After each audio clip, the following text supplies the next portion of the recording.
मला सांगा पेणमध्ये पुढच्या 5 वर्षांमध्ये काय डेव्हलपमेंट होणार आहे? येत्या 5 वर्षात पेण हे खूपच जास्त डेव्हलप होणार आहे. कनेक्टिव्हिटी बद्दल मी तुम्हाला आत्ताच बोललो.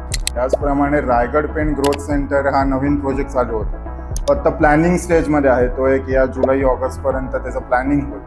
त्याच्यात एज्युकेशन हब मोठं होणार आहे पेणमध्ये, फिनटेक हब होणार आहे मोठं, अफोर्डेबल हाऊसिंग, कमर्शियल वगैरे ते सगळं होणार आहे.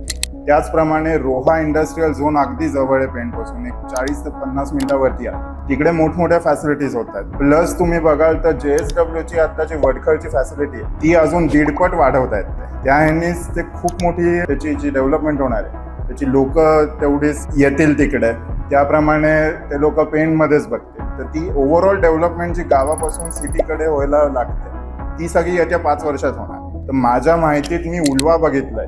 उल्वा आधी गाव होतं. उल्वा आता काय झालंय हे तुम्हाला सगळ्यांना माहिती. त्या स्टेजवरती आता पेण आलेलं आहे. म्हणून पेणमध्ये तुम्ही इन्व्हेस्ट करायचं बघत असाल तर this is the right time. Right now, it's now or never.